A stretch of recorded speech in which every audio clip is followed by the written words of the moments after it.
Indore crime branch ने पूर्व में कार्यवाही करते हुए 70 करोड़ एमडी ड्रग्स में पुलिस ने 4000 के इनामी आरोपी को अजमेर जेल से आरोपी रफीक खान को प्रोडक्शन वारंट पर इंदौर लेकर पहुंची। 70 करोड़ की एमडी ड्रग्स मामले में पुलिस अब तक 45 आरोपियों को गिरफ्तार कर चुकी है। दरअसल इंदौर क्राइम ब्रांच ने डीआईजी हरिनारायण चारी मिश्र के नेतृत्व में प्रदेश की सबसे बड़ी कार्यवाही करते हुए पूर्व में 70 करोड़ की एमडी ड्रग्स पकड़ने में सफलता हासिल की थी, जिसमें पूर्व में 44 आरोपियों को गिरफ्तार किया जा चुका था।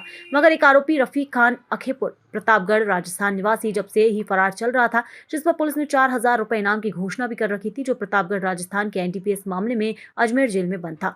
सूचना पर कार्रवाई करते हुए इंदौर क्राइम ब्रांच आरोपी रफीक खान को अजमेर जेल से प्रोडक्शन वारंट पर इंदौर लेकर पहुंची, जहां इंदौर क्राइम ब्रांच ने जिला न्यायालय इंदौर पेश कर पुलिस रिमांड लेकर पूछताछ शुरू कर दी है। ये एक बड़ी किस जो 1 जनवरी को 2021 में एक गाड़ी पकड़ी गई थी, जिसमें कि 70 किलो एमडी का प्रकरण बना था, और जिसमें 70 किलो एमडी जो कि 70 करोड़ की थी, उसमें जब लगातार इन्वेस्टिगेशन किया गया, इसमें जब 70 किलो एमडी मिली थी तो उसमें एक केस रजिस्टर किया गया था एनडीपीएस एक्ट के तहत 8/22, 8/25 और 8/29 एनडीपीएस एक्ट के तहत केस रजिस्टर किया गया था। और उसमें लगातार इन्वेस्टिगेशन करते हुए तत्काल मौके पर कुछ आरोपियों को पकड़ा था, और उसके बाद लगातार इन्वेस्टिगेशन चलती रही, और इन्वेस्टिगेशन में अभी तक टोटल 45 आरोपियों को पकड़ा जा चुका है, और जो जेल जा चुके हैं। इसके अलावा 4 आरोपी कुल मिलाकर अभी तक की जो इन्वेस्टिगेशन में 49 आरोपी आइडेंटिफाइड हुए थे, जिसमें 45 पकड़े जा चुके थे, और लगातार 4 आरोपियों की तलाश जारी है, जिसकी गिरफ्तारी के लिए DCP crime rice Tripathi sir के द्वारा इनाम किया गया है। इसी तारतम्य में सूचना मिली थी कि जो प्रतापगढ़ का रहने वाला रफीक खान, जिसकी लगातार 2021 से तलाश की जा रही थी फरारी में, वो जो राजस्थान में अजमेर जेल में बंद है। अजमेर जिले में एनडीपीएस के प्रकरण में वो जिले में बंद है। तत्काल इस सूचना पर एक टीम को रवाना किया गया, और वहाँ प्रोडक्शन वारंट पर लेकर आए उस आरोपी को रफीक खान, और रफीक खान पर 4000 का इनाम भी घोषित किया गया था डीसीपी क्राइम ब्रांच सर के द्वारा, और 4000 का इनाम उस पर घोषित था। उसको कल माननीय न्यायालय के समक्ष पेश किया जाकर अब उसका पुलिस रिमांड लिया गया है, और पुलिस रिमांड में और भी पूछताछ की जाएगी। अभी तक 49 आरोपी है, जिसमें 46 की गिरफ्तारी हो चुकी है, और अभी संभावना है कि पूछताछ में कुछ और अन्य मामले और अन्य आरोपी के बढ़ने की संभावना है। ये लगभग 2 महीने से बंद था, जिसकी सूचना मिली थी, और प्रोडक्शन वारंट पर इनको लेकर आए। कैबिनेट मंत्री कैलाश विजयवर्गीय ने लव जिहाद को सामाजिक विकृति बताते हुए कहा, भाजपा कार्यकर्ताओं के होते हुए यदि ये शहर में लव जिहाद बढ़ रहा है तो ये काफी शर्म की बात है। इंदौर में सोमवार को कैलाश विजयवर्गीय भाजपा के कार्यकर्ता सम्मेलन में कार्यकर्ताओं को संबोधित कर रहे थे। इस दौरान उन्होंने कहा, हमारी केवल चुनाव जीतना ही नहीं बल्कि समाज की कुरीतियों को दूर करने की जिम्मेदारी है, जिसमें एक बड़ा मुद्दा लव जिहाद है। हमारे रहते अगर लव जिहाद बढ़े तो हमें शर्म से डूब मरना चाहिए। मैं इतना ही कहना चाहता हूँ कि हम भारतीय जनता पार्टी के कार्यकर्ता हैं। बहुत सारी चुनौतियां हमारे सामने हैं। सिर्फ चुनाव जीतना नहीं, समाज की वो सब कमियां जिस पर हमें ध्यान दें, जो सामाजिक विकृतियां हैं, लव जिहाद उसमें से एक है। भारतीय जनता पार्टी के कार्यकर्ताओं को इस दिशा में बहुत तेजी से काम करना चाहिए, नजर रखना चाहिए। ये जो ताकते शहर के अंदर बढ़े और हमारे होते हुए बढ़े अगर, तो हमें शर्म से दूर करना चाहिए। इसलिए सब भारतीय जनता पार्टी के कार्यकर्ता इंदौर में और प्रदेश में चुनौती की तरह लें उसको कि हम हमारे शहर में इस प्रकार की घटना होगी तो ऐसा सबक देंगे कि लोग याद रखें इस प्रकार के कारनामे करने। दूसरी बात मैं कहना चाहता हूँ,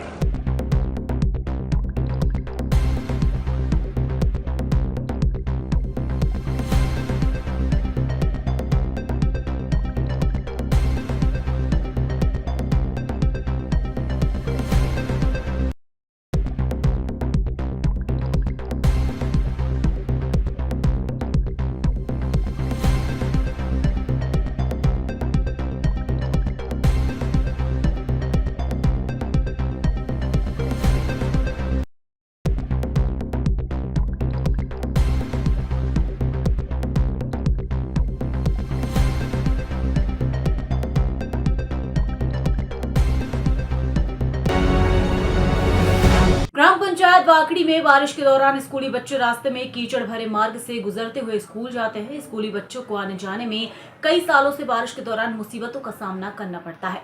बारिश के दौरान कई बार कीचड़ के कारण बच्चे स्कूल नहीं जा पाते हैं, जिससे कि शिक्षा का स्तर धीरे धीरे बहुत कमजोर होता जा रहा है। पिछले दिनों बारिश के दौरान एक व्यक्ति की बाइक फिसलने से मौत भी हो चुकी है। फिर भी शासन प्रशासन इस तरफ कोई भी ध्यान नहीं दे रहा है, जिससे कि ग्रामीणों को आने जाने में काफी मशक्कत का सामना करना पड़ रहा है। पिछले दिनों भी ग्रामीणों के द्वारा बाकड़ी से हिवरा फाटा तक रोड जल्द से जल्द बनाने की मांग की थी, फिर भी शासन प्रशासन इस मामले को संज्ञान में नहीं लिया। अब भी बारिश के दौरान यही स्थिति बनी हुई है। ग्रामीणों के द्वारा ग्राम पंचायत वाकड़ी के सचिव जितेंद्र तायड़े और सरपंच शंकर सिकदार मेहता को भी इस मामले में पहले अवगत करा चुके हैं, लेकिन उनके द्वारा भी समस्या का अभी तक कोई भी निराकरण नहीं हो सका, जिससे कि स्कूली बच्चों को अभी भी बारिश के दौरान कीचड़ भरे मार्ग से गुजरना पड़ रहा है। ग्रामीणों की मांग है कि शासन प्रशासन इस मामले को तत्काल संज्ञान में लेकर जल्द से जल्द वाकड़ी से हिवरा फाटा तक रोड का निर्माण कार्य शुरू करवाए, जिससे कि स्कूली बच्चे और ग्रामीणों को आने जाने में काफी मशक्कत का सामना नहीं करना पड़ेगा। हाँ बेटा, आप कहाँ पर स्कूल जाते हो? पटेल धाना में। पटेल ढाना से। यहाँ इधर कहाँ जाते हो, कहाँ से आते हो आप स्कूल? तालाब ढाना से पटेल धाना स्कूल में पढ़ने जाते हैं। अच्छा, ये समस्या क्या मतलब कीचड़ में से होते हुए जाते हैं क्या, आप गुजरते हैं यहाँ से? हाँ। अच्छा, यहाँ से अब पटेल ढाना से अभी कहाँ जा रहे हैं आप? इधर अब तालाब ढाना जाते हैं। सब तालाब ढाने के ही बच्चे हो क्या? नहीं, आधे नवाड़ वाले हैं, आधे नीवाड़ वाले और आधे तालाब ढाना वाले। ठीक है। आप आपका क्या नाम है बेटू? राधा। ठीक है। कहाँ रहते हो? तालाब ढाना। ठीक है। तालाब ढाना से पटेल ढाना तक रोड ख़राब है और यहाँ से स्कूली बच्चे गुजरते हुए स्कूल जाते हैं। इस संबंध में आप क्या कहना चाहते हो? क्या कहना चाहता है, सब कार सोसाइटी लेने गया था मैंने। कल एक बच्चे को बैठाया मैंने, वो जो कीचड़ में रोड में मेरे परेशान हुआ। मैं एक कट्टा लाया 40 किलो 3 महीने के दे रहा था, तो उसके बाद मैं लेके आया, मैं गिर गया, मेरे बच्चे का हाथ टूट गया। तो जो समस्या में डावर में तो फिर गाड़ी लेके गया था मैंने ना। आज में मैं स्वयं सचिव को बोला मैंने सबको कि ये रोड सरपंच को बोला मैंने, तो ये कुछ नहीं कर रहा, सुनवाई नहीं कर रहा। तो मैं उसके कारण से मेरे ये करना है, मेरे को जो रेडी ये करो गाँव वाले को। ठीक है। बैलगाड़ी लेके गया शाम को मैं। ठीक है। हाँ। इसके बारे में आप किसी को पहले बता चुके हो? बता चुका मैंने, स्वयं का सरपंच को भी बोला, सरपंच दिखा नहीं मेरे पास आज भी नहीं। ठीक है। आपका क्या नाम है? मेरा नाम है दयाराम। कहाँ के रहने वाले? निंगवाल बाकड़ी। ठीक। हाँ। तालाब ढाने से पटेल ढाना तक रोड खराब है और स्कूली बच्चे यहाँ से गुजरते हुए स्कूल जाते हैं। इसके बारे में आप क्या कहना चाहते हो? बहुत समस्या है यहाँ पर। स्कूल के बच्चे भी नंगे पैर आते हैं और ये इतना कीचड़ है कि फिसल के नीचे गिर जाते हैं, गंदे हो जाते हैं कपड़े, स्कूल जाने में तकलीफ होती है। और बाइक की तो बहुत ज़्यादा से प्रॉब्लम है। पंचायत भी इधर है, हमारा भवन पंचायत स्कूल सोसाइटी कल से सोसाइटी चालू है। कल से 3-4 गाड़ी गिर चुकी है यहाँ पर, और यहाँ पर बहुत सारी गंदगी है, जिसके कारण बहुत ख़राबी रोड है। वहाँ से तालाब ढाना से लेकर पटेल ढाना तक बहुत ख़राब है, जहाँ देखो जहाँ डाबरे। ठीक है। इसके बारे में आप किसी को पहले बता चुके हो? जी हाँ, सरपंच साहब से बता चुके हैं। सरपंच साहब कोई निराकरण नहीं कर रही, ना सही सचिव कर रहा, ना सेक्रेटरी कर रहे, ना सरपंच दिख ही नहीं रहा। 1 महीने से दिख नहीं रहा। जब से बारिश हो रही तब से सरपंच दिख ही नहीं रहा है, ना पंचायत में दिखता है ना रोड पे दिखता है। रोज़ रोड पे बकरी कराते हैं, सरपंच को रोकेंगे, कुछ बोलेंगे उनसे, कुछ शिकायत करेंगे उनसे, तो दिखते ही नहीं सरपंच साहब यहाँ पर। ठीक है। आपका क्या कहना है अभी? क्या है, इसका निराकरण करो, जल्दी से मुरम डलवाओ यहाँ पे, सरपंच साहब से निवेदन है। ठीक है। आपका क्या नाम है? दिनेश निंगवाल। कहाँ के रहने वाले हो? बाकड़ी के हैं, निंगवाल ढाना। ठीक है, ओके। तालाब ढाना से पटेल ढाना तक रोड खराब है और स्कूली बच्चे यहाँ से गुजरते हुए स्कूल जाते हैं। इस संबंध में आप क्या कहना चाहते हो? इसकी समस्या है कि रोड के पूरे गड्ढे पड़ गए हैं, पानी भर गया रोड पे, वो बच्चे आके गिरते हैं, साइकिल लेके भी आते हैं और ऐसे मोटरसाइकिल वाले भी गिरते हैं। बहुत सारी समस्या, लेकिन किसको बताए? सरपंच बताया, शिक्षक को बताया, लेकिन कोई काम नहीं कर रहे वो ये। ठीक है। इस संबंध में आपके द्वारा पहले भी सूचना दी गई है सरपंच सचिव को? बार बोल दिया, लेकिन वो कर नहीं रहे काम। आप क्या करें? ठीक है। ये समस्या कहाँ से कहाँ तक है? अरे वो जो पटेल ढाना वो तला मोहल्ले से जामपट्टी तक है, लेकिन वो उधर से बच्चे भी आते हैं और इधर से भी जाते हैं बच्चे, बीच में स्कूल है, तो वहाँ से वो सब समस्या है। किसको बताए आप? ठीक है, शासन प्रशासन को इस बारे में आप क्या कहना चाहते हो? अब क्या करें, अब बच्चे के लिए सुविधा करो या गड्ढे मड्ढे भरवाओ, और ये पानी भर गया है गड्ढे में पूरा। ठीक है, आपका क्या नाम है? कैलाश। कहाँ के रहने वाले हो? बाकड़ी। ठीक है। गाय केवल हमें गुणकारी, बलशाली, अमृतमय दूध ही नहीं प्रदान करती, वरन भारतवर्ष में से जन जन की आस्था का केंद्र माना जाता है। इसे पृथ्वी की धुरी भी कहा जाता है। यहाँ पर गाय को गौ माता का दर्जा प्राप्त है। यदि तीर्थ यात्रा की इच्छा हो पर शरीर में बल या पास में पैसा ना हो तो गौ माता के दर्शन, गौ की पूजा और परिक्रमा करने से सारे तीर्थ का फल मिल जाता है। गाय की सेवा से घर बैठे ही 33 कोटि देवी देवताओं की सेवा हो जाती है। ऐसे में गौ माता एक नियत समय पर प्रतिदिन स्वयं ही विचरण कर आपके द्वार ही नहीं बल्कि आपकी दुकान के अंदर तक आकर बैठ जाए और पूरा दिन बैठी ही रहे तो आपकी सुख समृद्धि और शांति भी निश्चित तौर पर वृद्धि ही होगी ही। ऐसे एक मामला मनावर के धार रोड स्थित पूजा स्ट्रीट दुकान का सामने आया है। यहाँ पर गत 9 माह से गोमाता सुबह 9 से 10 बजे के बीच विचरण करते हुए पूजा के समय आती है। वे सुबह से लेकर शाम तक दिन भर दुकान के अंदर ही बैठे रहती है। कमाल की बात यह है कि इस दौरान ना तो ये किसी को डराती है, ना किसी ग्राहक को मारने दौड़ती है। दुकान मालिक प्रतिदिन गोमाता का पूजन करते हैं तो वहीं ग्राहक इसे प्यार करते दुलारते हैं। दुकान के मालिक अर्पित कसेरा बताते हैं कि करीब 9 माह पूर्व शुरुआत में ये दुकान के बाहर आकर बैठने लगी। कुछ दिनों में ही फिर ये दुकान के अंदर बीच में जहां पर इसका नियत स्थान है आकर बैठ जाती है। कभी भी गोबर या गोमूत्र इसने दुकान के अंदर नहीं किया है, इसके लिए भी दुकान के बाहर चली जाती है। गोमूत्र गोबर करके फिर आकर बैठ जाती है। सुबह से लेकर शाम तक की दुकान के अंदर ही बैठी रहती है। इसकी पूजा करना और इसे रोटी देना हमारा प्रतिदिन का कर्म बन गया है। इसके लिए हमने चारे आदि की भी व्यवस्था कर रही है। यहाँ तक कि गर्मी में इसके लिए हम कूलर भी लगाते हैं। दुकान में व्यापार करने में हमें किसी भी प्रकार की परेशानी नहीं आती है, ना ही किसी प्रकार गोमाता किसी भी ग्राहक को परेशान करती या डराती है। जो भी ग्राहक दुकान पर आते हैं गाय माता को प्यार से जरूर सहलाते हैं। उसके साथ ही फोटो वीडियो सेल्फी लेते हैं। सुबह 9 बजते इसका इंतजार शुरू हो जाता है कि गोमाता कब आएगी। जैसे ही दुकान पर सुबह की पूजा करते हैं ये प्रकट हो जाती है। अर्पित कसेरा बताते हैं कि जब से गोमाता दुकान के अंदर आकर बैठने लगी है हमारे परिवार में सुख, शांति, समृद्धि और निरोगता में बढ़ोतरी हो गई है। गोमाता के आशीर्वाद से व्यापार बढ़ने के साथ साथ हम पहले से कई ज्यादा सुखी हो गए हैं। ये घटना भी किसी अचंभे से कम नहीं है। लोग अब इस गाय माता का चमत्कार और आशीर्वाद मानने लगे हैं। भाई साहब आपका नाम? मेरा नाम अर्पित कसेरा है। मेरी बर्तन दुकान है धार रोड पर, और ये डेली गौ माता पूजा के टाइम पर डेली आ जाती है और इसकी हम रोज़ पूजा कर देते हैं और बेचती है तो किसी कस्टमर को परेशान नहीं करती है। और हमको इसके आने से घर में बहुत सुख शांति है। तो गौ माता अपने आप ही आ जाती है क्या, दिन भर बैठी रहती है? हाँ, ये सुबह 10 बजे से लेके शाम की 7, 8, 9 बजे तक यही दुकान पर ही बैठी रहती है। इससे ग्राहकी में किसी प्रकार की परेशानी होती है? कोई परेशानी नहीं। जो भी ग्राहक आता है सभी को अच्छा लगता है ये दुकान में बैठी हुई है। जिले की जनपद पंचायत खचरोद के अंतर्गत ग्राम पंचायत चावंड में लोगों को बारिश के दौरान घुटनों तक पानी एवं कीचड़ के बीच से होकर निकलना पड़ता है।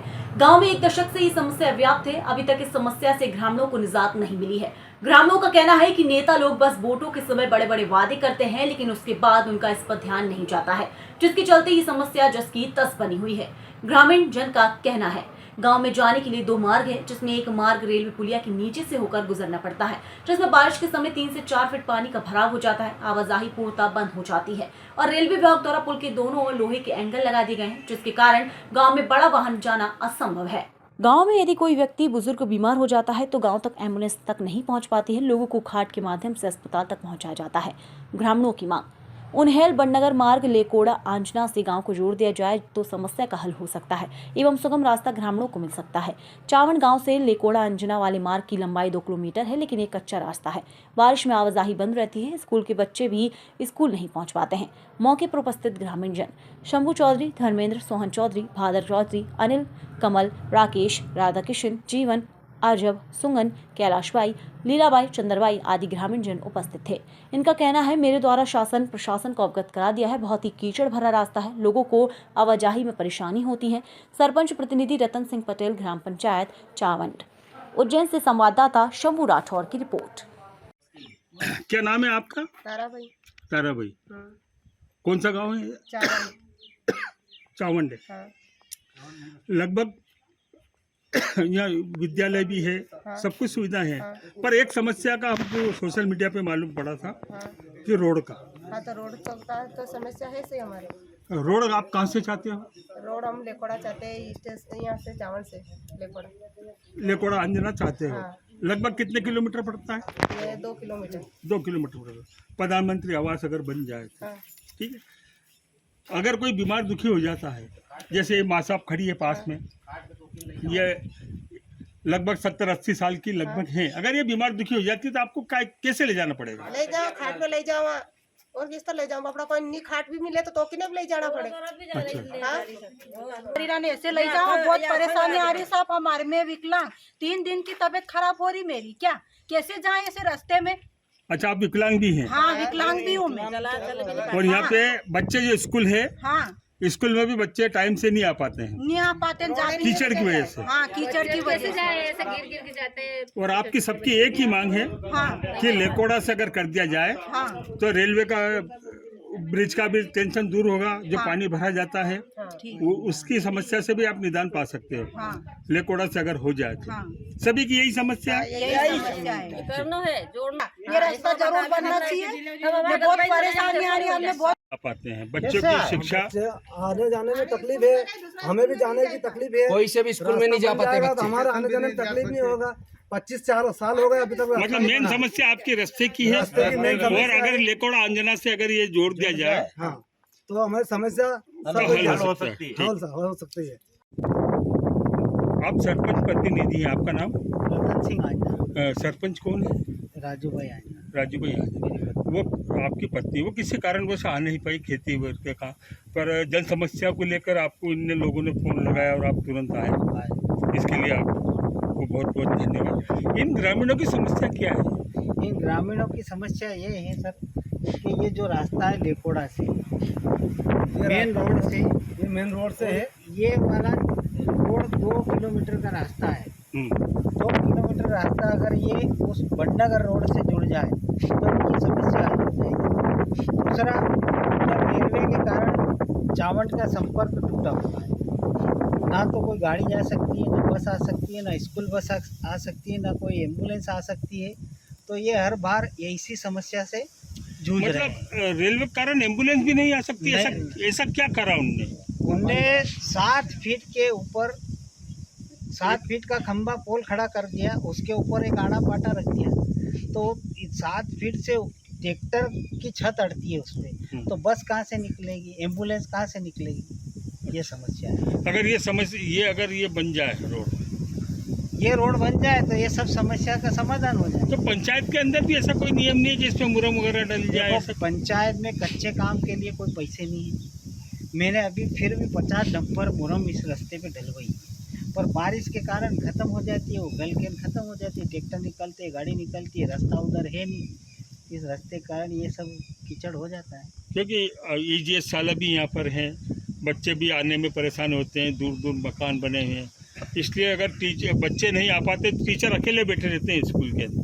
तो ऐसे में आप खुद देख रहे हो ये समस्या है। हमने भी हमारी मोटरसाइकिल 1.5 किलोमीटर दूर खड़ी करी, पैदल हम यहाँ पर आए। मैं खुद भी आपके फ़ोन लगाने पे आया हूँ, तो मैंने देखा है कि यह बहुत समस्या खतरनाक है। अब ये तो विपरीत है, ये पंचायत के अधीन तो नहीं है, पंचायत छोटी है, पंचायत में इतना फंड आता नहीं है, पंचायत में कच्चे काम के पैसे आते नहीं है, नाली खरंजा के पैसे आते हैं, कोई ऊपर से तो कोई फंड आता नहीं है। ये ग्राम आबादी से बाहर है। ये बात आपने जनप्रतिनिधि जैसे विधायक महोदय, सांसद महोदय वगैरह? मैंने सांसद जी को बोला था एक बार पहले, ब्रिज पे रोक के वो जन आशीर्वाद यात्रा में आए थे, जब सांसद जी से मेरी बात हुई। देवास कोतवाली थाना क्षेत्र अंतर्गत बीते दिनों वरिष्ठ समाज सेवी एवं ब्राह्मण समाज के पूर्व अध्यक्ष संजय शुक्ला के निवास पर हुई पत्थरबाजी की घटना में शामिल सभी 6 आरोपियों को पुलिस ने पकड़ लिया है। ये सभी आरोपी बीती रात खारी बावड़ी क्षेत्र स्थित एक खेत में छिपे हुए थे, जहां से उन्हें घेराबंदी कर गिरफ्तार किया गया। गिरफ्तार आरोपियों से असद पिता इदरीश 21 वर्ष, सोहेल पिता अली अकबर खान 23 वर्ष, अयान पिता हकीम बेग 22 वर्ष, साहिल पिता इसाक खान, अल्पेश पिता असलम शेख, सभी निवासी मोहसिनपुर तथा फैजल पिता सईद कुरैशी निवासी नुसरत नगर देवास शामिल हैं। बताया गया है कि इन युवकों ने लाल रंग की बुलेट मोटरसाइकिल और एक पल्सर बाइक का उपयोग कर शुक्ला निवास पर पत्थर फेंकने की वारदात को अंजाम दिया था। घटना के बाद पुलिस द्वारा गहन विवेचना करते हुए आरोपियों की पहचान की गई और उनके संभावित ठिकानों पर निगरानी रखी गई। गिरफ्तारी के बाद पुलिस ने सभी आरोपियों को घटनास्थल पर ले जाकर मौका मुआयना करवाया। आवश्यक कार्यवाही के उपरांत सभी को न्यायालय में प्रस्तुत कर दिया गया है। पुलिस द्वारा मामले में आगे की जांच जारी है। दिन पहले विदर्भियों द्वारा संजय शुक्ला के घर पे पत्थर फेंके गए थे। आज आपने क्या देखा, था पकड़ा गया वो? हाँ, उन 6 आरोपीगण हैं और उनको गिरफ्तार कर लिया है और उन पर कार्रवाई की गई है और घटनास्थल पे जाके घटनास्थल का नजरी निरीक्षण और मौका मुआयना किया गया है कि कहाँ से आए थे, किधर से होके भगे, कहाँ से पत्थर उठाया और इनको आज न्यायालय पेश कर रहे हैं। और क्या नाम है इनके? इनमें एक का नाम है असद, नाम है सोहेल है और फैजल है, अल्फेज है, साहिल है और अयान।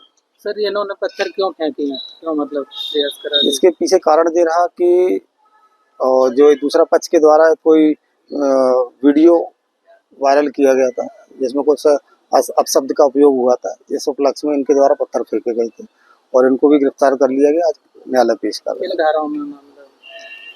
मामला जो अपने आईपीसी में मान लो 336, 427 और अन्य धारा है। तो आरोपी कहाँ से पकड़ा गया था? आरोपी को रात भर हम लोगों ने पहले सीसीटीवी फुटेज देखे थे। कल घटना उपरांत तत्काल सीसीटीवी फुटेज देखे गए, इनको आइडेंटिफाई किया और आज खारी बाबड़ी खेत क्षेत्र से इनको पकड़ा है। इनके पीछे कोई बड़ा भी कोई है कि नहीं? ऐसा कोई बड़ा उसमें वो नहीं आया है और इनकी मानसिकता बस वही थी, उनके जो दूसरी पार्टी द्वारा जो मैसेज किया गया था इसलिए किया। खारी बावड़ी में कहाँ पड़ते हैं? खारी बावड़ी क्षेत्र में रुके हुए थे, सूचना मिली थी, पहले हम लोगों ने आइडेंटिफाई किया उनको। उसके बाद सर कितनी टीमें लगी थी पकड़ने के? 4 लगातार एसपी साहब के मार्गदर्शन में पूरे जो त्रिनेत्रम के अंतर्गत जो कैमरे लगे थे उनको बारीकी से 3-4 टीमें लगाई गई थी घटना तारीख के बाद से ही और लगातार उसमें देखने के उपरांत उनको फिर आइडेंटिफाई किया। जी हाँ, घटनास्थल का निरीक्षण हम लोग के द्वारा किया गया। उनको ले जाके उन्होंने कहाँ से स्टार्ट किया, कहाँ से मोटरसाइकिल ब्रेक करी। 2 मोटरसाइकिल थी, एक बुलेट है, एक डिस्कवर गाड़ी। सर मोटर उसमें जो भी अन्य धारा जो गाड़ियों में कमी होगी उसके धाराओं के तहत उसमें धारा इजाफा की जाएगी। इंदौर में जमीन के जादूगरों ने शहर में पदस्थ वरिष्ठ पंजीयक के साथ मिलकर सरकार को 13 करोड़ 32 लाख रुपए का चूना लगा दिया। इस मामले में ईओडब्ल्यू इंदौर शाखा यानी आर्थिक अपराध प्रकोष्ठ को मिली शिकायत के बाद 5 लोगों पर मामला दर्ज किया है, जिसमें इंदौर शहर के वरिष्ठ पंजीयक सहित बिल्डरों को भी आरोपी बनाया गया है। दरअसल आर्थिक अपराध प्रकोष्ठ इंदौर को एक गोपनीय शिकायत मिली थी, जिसमें इंदौर शहर के बिल्डरों द्वारा जिला पंजीयक विभाग के अधिकारियों के साथ मिलकर जमीन की मूल कीमत में हेरफेर कर रजिस्ट्री करने का आरोप लगाया गया था, जिस पर ईओडब्ल्यू पुलिस जांच कर रही थी। जांच के दौरान ये तथ्य सामने आया कि जिस जमीन की रजिस्ट्री 50,000 रुपए घन मीटर के हिसाब से की जानी थी, उस जमीन की रजिस्ट्री का मूल्य बिल्डरों को लाभ पहुंचाने के लिए बदल दिया गया और जमीन की रजिस्ट्री 40,500 रुपए के हिसाब से की गई है। इस मामले में कुल रजिस्ट्री 18 करोड़ 50 लाख रुपए मूल्य की होनी थी, जो मात्र 5 करोड़ के आसपास की राशि में कर दी गई और कुल मिलाकर 13 करोड़ 32 लाख रुपए की स्टाम्प ड्यूटी चोरी की गई। इस मामले में ईओडब्ल्यू ने पाया कि वरिष्ठ जिला पंजीयक उप पंजीयक ने टाउनशिप का नाम हटाकर मांगलिया सड़क लिया है और फिर कम दरों पर रजिस्ट्री करा ली। इस मिलीभगत में वरिष्ठ जिला पंजीयक अमरेश नायडू, उप पंजीयक संजय सिंह की भूमिका प्रमुख रूप से सामने आई है। वहीं टाउनशिप विकसित करने वाले विवेक पिता मोहनलाल चुग, 7 हाइट्स के महेंद्र कुमार जैन के खिलाफ भी केस दर्ज किया गया है। इस मामले में ईओडब्ल्यू के एसपी रमेश्वर सिंह यादव के निर्देशन में मामले की जांच की गई। जांच में पता चला डीएलएफ गार्डन सिटी टाउनशिप की गाइडलाइन 50,800 रुपए है, लेकिन अफसरों ने कॉलोनाइजर के साथ मिलकर टाउनशिप का नाम हटाया और मांगलिया सड़कों की दरों के हिसाब से रजिस्ट्री कर दी। वहीं मांगलिया रोड की गाइडलाइन 14,200 रुपए प्रति वर्ग मीटर थी। शिकायत के बाद ईओडब्ल्यू की टीम ने भौतिक सत्यापन किया, मांगलिया सड़क और टाउनशिप के बीच का अंतर समझा, पंजीयन कार्यालय में दोनों जगह की रजिस्ट्री के नमूनों की जांच की। टाउनशिप का नाम हटाकर कम दरों में रजिस्ट्री के प्रमाण मिलने के बाद केस दर्ज किया गया।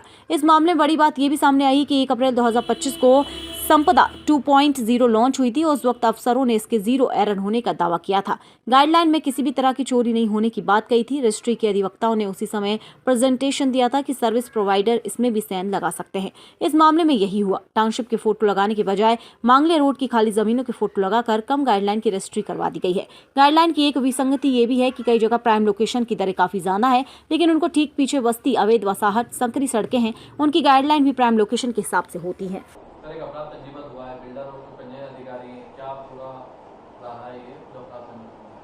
ईओडब्ल्यू इंदौर इकाई ने शासन को स्टैंप ड्यूटी चोरी का एक बड़ा गंभीर मामले का खुलासा किया है इसमें मध्य प्रदेश शासन को 13 करोड़ 32 लाख 95 हज़ार रुपये की स्टैम्प ड्यूटी की चोरी का मामला प्रकाश में आया है। इसमें हमारे पास एक शिकायत थी, जिस शिकायत में डीएसपी श्री पवन सिंघल के द्वारा जांच की गई। जांच के उपरांत मुख्यालय के अनुमोदन के उपरांत हमने इसमें ये पाया कि 5 आरोपी, जिनमें विवेक चुग सन ऑफ मोहन चुग, हितेंद्र मेहता, अजय जैन, उप पंजीयक संजय सिंह, इन लोगों के द्वारा जो कुल मिलाकर 9 प्लॉट्स की रजिस्ट्री की गई है। जो प्लॉट्स वास्तव में जिनकी जो मध्य प्रदेश शासन की स्टैम्प ड्यूटी की गाइडलाइन है वो एनएच के अनुरूप 50,800 रुपया प्रति घन मीटर की दर से है, जबकि इन्होंने रजिस्ट्रार के साथ मिल करके उनको 40,200 रुपया प्रति घन मीटर की दर से रजिस्ट्री कराई है। मूलतः जो इनका स्टैम्प ड्यूटी का जो व्यय है, जो कि करीब 18.5 करोड़ रुपया बनता था, उसको इन्होंने लगभग 5.5 करोड़ में रजिस्ट्रियाँ करा ली हैं। इस प्रकार शासन को ये 13 करोड़ 32 लाख 95 हज़ार रुपये की हानि हुई है। जांच के उपरांत एवं मुख्यालय के अनुमोदन के उपरांत इसमें हमने इन आरोपियों के विरुद्ध एफआईआर पंजीबद्ध की है, जिसमें भारतीय न्याय संहिता की धारा 318, धारा 61, 338, 336, 340 और जिन अधिकारियों ने उसमें संगनमत होकर इन बिल्डर्स को लाभ पहुंचाया है, उनके खिलाफ धारा 7 प्रिवेंशन ऑफ करप्शन एक्ट में प्रकरण पंजीकृत किया गया है। अग्रिम जांच में और भी कुछ चीज़ें आएंगी, साक्ष्य के अनुरूप उसमें कार्रवाई की जाएगी। मेन रोड जुड़े प्लॉट है? जी हाँ, ये प्लॉट्स मेन रोड पर हैं और जो इन्होंने जो कपटपूर्वक जो गाइडलाइन लिखाई है वो मांगलिया गांव के यानी मांगलिया सड़क की लिखा थी। सभी लोग कहाँ के? इंदौर के? हाँ, हमारी जानकारी के अनुसार सभी लोग इंदौर के ही हैं। जो अधिकारी रजिस्ट्रार है अपने इंदौर के ऑफिस में? हाँ, इंदौर में ही पदस्थ हैं, जहाँ रजिस्ट्री हुई है वहीं के ऑफिसर हैं।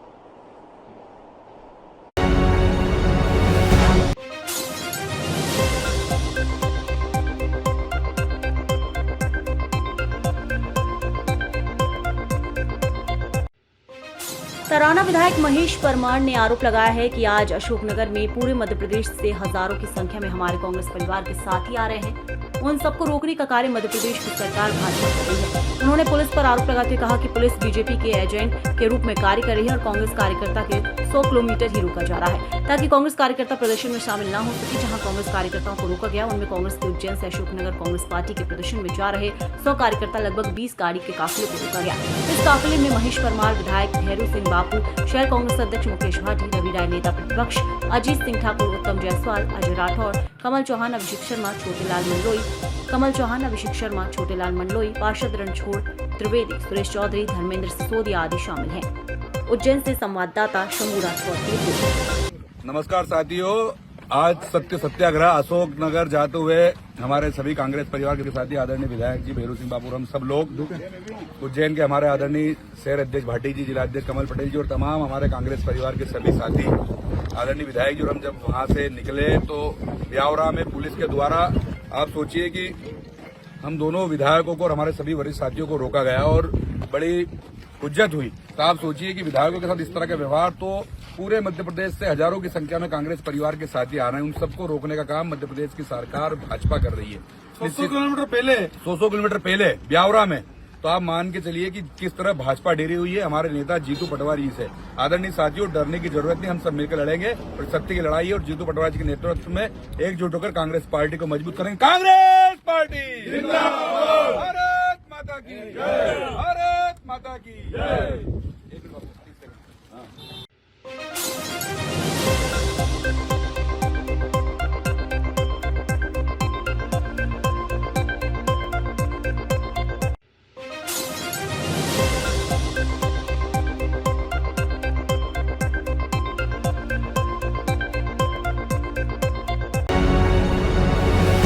अयोध्या जिले के सोहावल तहसील क्षेत्र के ग्राम सभा शेखपुर जाफर गांव में मां काली के प्राचीन मंदिर में गांव के सभी भक्तगणों के द्वारा भारी संख्या में जल अभिषेक लेकर मंदिर पर एकत्रित हुए। मां काली मंदिर से निकलकर डेम्बा घाट पुल पर पहुंचे, जिसमें गांव की महिलाएं, पुरुष, बच्चे माता की जयकार लगाते हुए, नाचते गाते हुए सरयू नदी पहुंचे। सरयू नदी में स्नान किया और पुष्पों को नदी में अर्पित किया और 4 किलोमीटर सरयू नदी से पैदल गंगा जल लेकर प्राचीन मंदिर में जल को अर्पित किया, जिसमें गाँव के बड़े बुजुर्ग, माता, बहनें और भाई बंधु, छोटे छोटे बच्चे इकट्ठा होकर पूजा पाठ का कार्यक्रम संपन्न किया। गांव के बड़े बुजुर्गों का विश्वास है काली माता की पूजा से गांव के सभी लोगों को स्वस्थ निरोग रहेंगे। साथ ही सायकाल में गांजे बाजे के साथ ग्रामवासियों ने माता की विदाई की। गांव के सभी लोगों में माता जी के स्थान पर उत्साह के साथ जय जयकार हो रही थी।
मानसिक रूप से कमजोर एक महिला अपने परिवार से बिछड़ गई। गुजरात के दाहोद जिले के एक छोटे गांव से अपने परिवार से बिछड़ी महिला भटकती हुई मंदसौर पहुंच गई।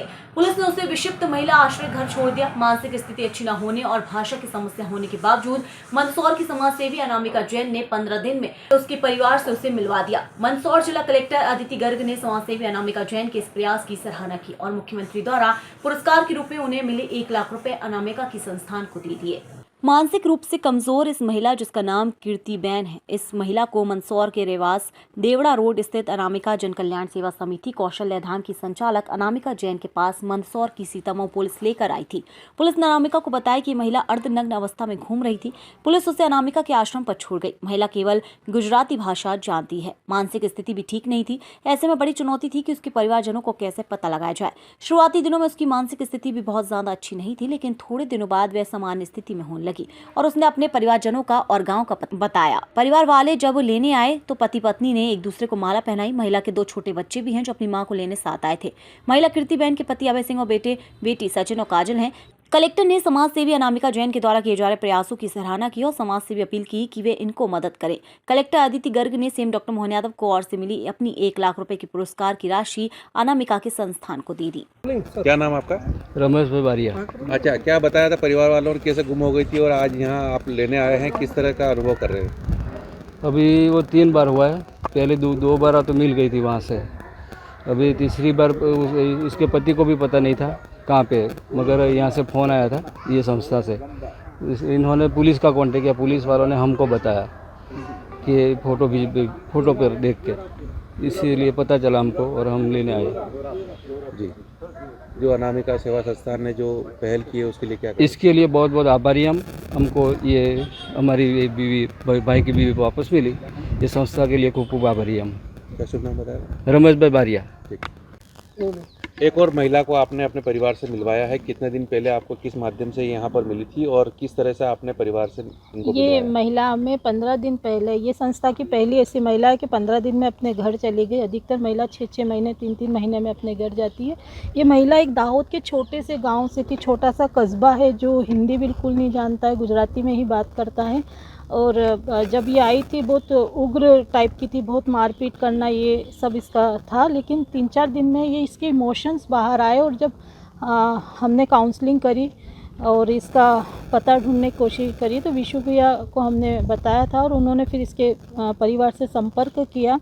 संपर्क करने के बाद परिवार का मुखिया, जो गांव का जो मुखिया था जिसे हिंदी आती थी, बाकी किसी को हिंदी नहीं आती थी, तो उन्होंने कांटेक्ट किया और आज हमने इसका पुनर्वास कराया। ये संस्था का 44 पुनर्वास है जो अपने घर गया वापस। कलेक्टर मैडम इसमें शामिल हुई थी, उन्होंने जी बिल्कुल बिल्कुल। हम लोग अभी तक जितने भी पुनर्वास किए तो किसी न किसी सामाजिक कार्यकर्ता या किसी अधिकारी के उपस्थिति में ही हमने किया है, और इस बार कलेक्टर मैडम को हमने रिक्वेस्ट की थी, मैडम आई और इसका पुनर्वास मैडम के उपस्थिति में हुआ। और सबसे बड़ी अच्छी बात संस्था के लिए है कि रिसेंट में मैडम को एक पुरस्कार मिला था मुख्यमंत्री जी द्वारा, वो पुरस्कार की राशि वो इस संस्था को भेंट कर गई, जो संस्था द्वारा उन्हें बहुत धन्यवाद कहती है और आभार व्यक्त करती है। परिवार से दूर होने की अनामिका के संस्थान के माध्यम से जो लोकल लैंग्वेज भी नहीं जानती थी यहाँ की, उसके बावजूद इन्होंने अधिक प्रयास करके मिलवाया है। आप भी इस परिवार के मिलन में शामिल हुए, किस तरह से देखती है ये काम को?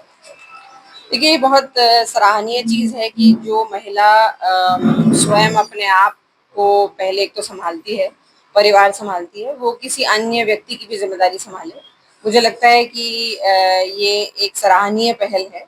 और यहाँ पे जो निराश्रित महिलाएं हैं, जो कहीं से अन्य प्रदेशों से आती हैं, अन्य राज्यों से आके यहाँ पे रहती हैं, हम लोग के एक तरीके से हम लोग की छत्र छाया में, उनकी जिम्मेदारी हमको एज ए समाज लेना ही चाहिए। और ये संस्था का मैं आभार व्यक्त करती हूँ कि इन्होंने ऐसी पहल की कि कुछ महिलाएं जो अपने घर से बिछड़ के यहाँ पे हैं, उनकी जब तक उनके घर वापस पहुँचने की व्यवस्था नहीं हो जाती तब तक उनकी देख रेख यहाँ पे की जाती है। तो मैं इसे काफ़ी सराहनीय मानती हूँ।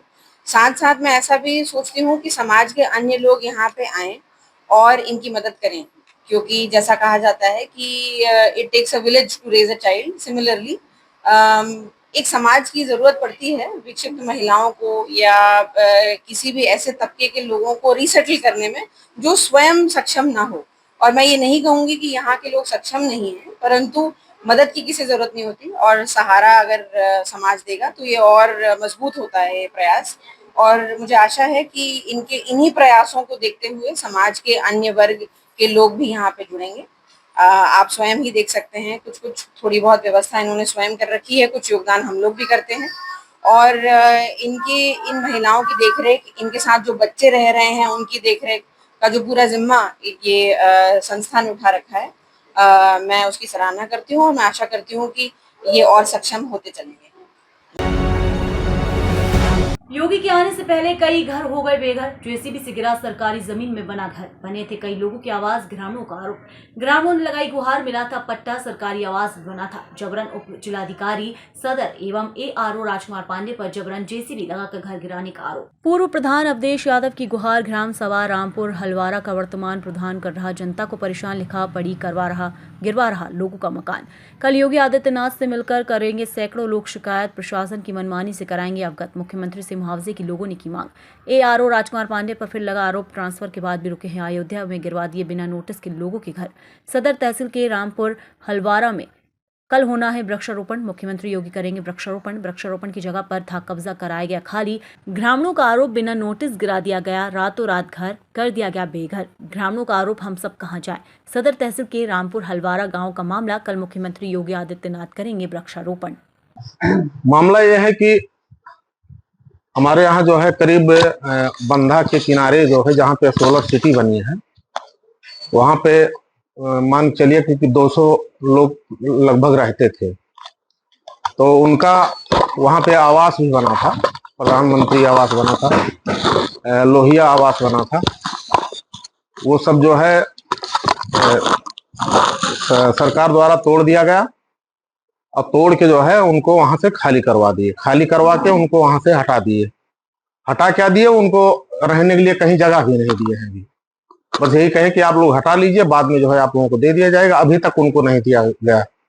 और अभी कल परसों फिर एक मामला हुआ, जबकि वहां से हटाने का कोई वो नहीं था ना, वहां कुछ अभी काम भी हो रहा है, काम दूसरी जगह हो रहा है। वहां से हटाने का केवल गांव की गुटबाजी, जो मौजूदा ग्राम प्रधान है वो जो है आए दिन एप्लीकेशन पे एप्लीकेशन दिए रहते हैं। गांव में जो है किसी की जमीन के खारिज कराना, किसी को वहां अधिकारियों से चुगली करके, ये मान लीजिए कि वो अधिकारी की दलाली कर रहे हैं इस समय।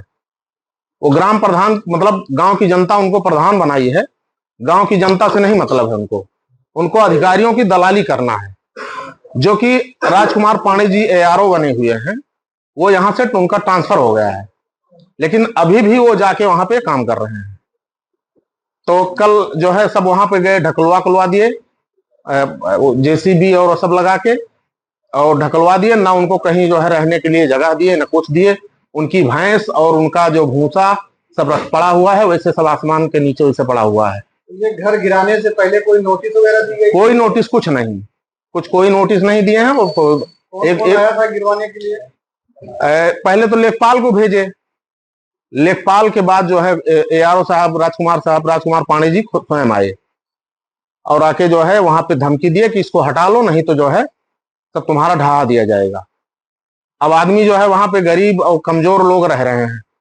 अब उनको इतना ज्ञान नहीं है कि अगर इनको यहाँ से हम हटा देंगे, लोग कहाँ रहेंगे। इतना तो अधिकारी को ज्ञान होना चाहिए ना। यही मामला है। आप मुख्यमंत्री जी से क्या मांग करते हैं? मुख्यमंत्री जी से मांग यही करते हैं कि अगर वो कल आ रहे हैं, अगर कुछ जो है इनको हो सके तो इन लोगों को वहां पे कुछ रहने के लिए जगह दिलवा दें मुख्यमंत्री जी। कल मुख्यमंत्री जी आएंगे तो क्या आप लोग मुलाकात भी करेंगे? हम लोग अपनी शिकायत वहां दर्ज कराएंगे, मुलाकात नहीं करेंगे। हम लोग शिकायत करेंगे जो है कि ऐसे ऐसे यहाँ पे जो है सरकार द्वारा जो है यहाँ पे जो आपके अधिकारी हैं उनके द्वारा जो है तानाशाही की जा रही है। थैंक यू, धन्यवाद। पहले पट्टा थी तब वो जलमग्न नहीं थी, बंधा लग गया तो उसके बाद जलमग्न कर दिया गया। बंधा लगने के बाद पानी रोका गया, पानी रुकने के बाद जलमग्न कर दिया गया। जलमग्न के बाद उस पर तमाम लोन हुआ, आवास बना, सरकारी आवास बना, प्रधानमंत्री आवास तमाम दिया गया है। वहाँ 100 से आदमी, कम से कम 500 आदमी वहाँ आबाद थे। तो ATPC को देना था जमीन, वो सबको खाली करा कर डेरवा धमका पुलिस द्वारा लेके और सब खाली करा दिया गया, सब कब्जा कर लिया गया। कल मुख्यमंत्री जी आ रहे हैं वृक्षारोपण करने के लिए, आप लोग क्या मांग करते हैं मुख्यमंत्री जी? हम तो मुख्यमंत्री से ही कहेंगे कि हमारा पूरा मौजा जो जमीन ली गई है इसको बहाल कर दिया जाए, जलमग्न खत्म किया जाए। जलमग्न है ही नहीं, झूठा है, इसको जलमग्न खत्म किया जाए और जो जमीन ले रहे हैं उसको उनको जो है उसमें। इसका उद्देश्य क्या बताया गया, किस लिए गिराया जा रहा है? इसको बता रहे हैं कि मुख्यमंत्री जी आ रहे हैं, इसमें पौधारोपण होगा। क्या वो सरकारी जमीन थी दादा? सरकारी ये कर दिए हैं, पहले नहीं थी, पहले उस पर पट्टा था। हम लोगों को 65 में पट्टा दिया गया, उसके बाद जलमग्न कर दिए, उसके बाद खारिज कर दिए। क्या नाम? बंसराज यादव। कौन सा गांव लगता है ये? रामपुर हलवारा। आप यहीं के निवासी हैं? जी।